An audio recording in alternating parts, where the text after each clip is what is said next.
राधे राधे दोस्तों, आपका अपने चैनल धर्म का सार में स्वागत है। आज सुनते हैं पुत्रदा एकादशी की व्रत कथा। महाराज युधिष्ठिर ने भगवान श्री कृष्ण से पूछा कि पौष शुक्ल एकादशी का क्या नाम है, उसकी विधि क्या है, उसमें कौन से देवता का पूजन किया जाता है। भगवान श्री कृष्ण युधिष्ठिर से बोले, इस एकादशी का नाम पुत्रदा एकादशी है। इसमें भगवान नारायण की पूजा की जाती है।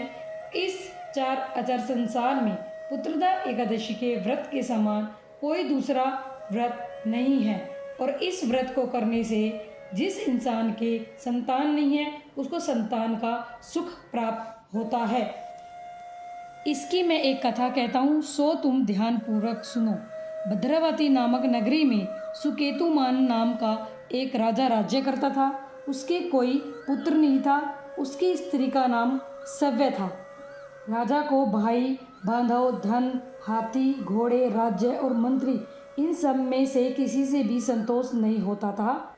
एक समय तो राजा ने अपने शरीर को त्याग देने का निश्चय किया, परंतु आत्मघात को महान पाप समझकर उसने ऐसा नहीं किया। एक दिन राजा ऐसा ही विचार करते हुए अपने घोड़े पर चढ़कर वन को चल दिए। उन्होंने वन में मृग, सुअर, सिंह, बंदर, सर्प आदि सब भ्रमण करते हुए देखा। हाथी अपने बच्चों और हथनियों के साथ घूम रहे थे। वन के दृश्यों को देखकर राजा सोच विचार में लग गए। वह सोचने लगे कि मैंने कई यज्ञ किए, ब्राह्मणों को स्वादिष्ट भोजन से तृप्त किया, फिर भी मुझको दुख प्राप्त हुआ क्यों। इस प्रकार आधा दिन बीत गया। राजा प्यास के मारे अत्यंत दुखी हो गए और पानी की तलाश में इधर उधर फिरने लगे। थोड़ी दूरी पर राजा ने एक सरोवर देखा। उस सरोवर के चारों ओर मुनियों के आश्रम बने हुए थे। राजा घोड़े से उतरकर मुनियों को दंडवत प्रणाम करके बैठ गए। राजा को देखकर मुनियों ने कहा, हे राजन, हम तुमसे अत्यंत प्रसन्न हैं। तुम्हारी क्या इच्छा है सो कहो।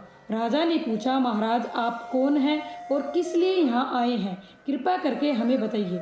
मुनि कहने लगे, हे राजन, आज संतान देने वाली पुत्रदा एकादशी है।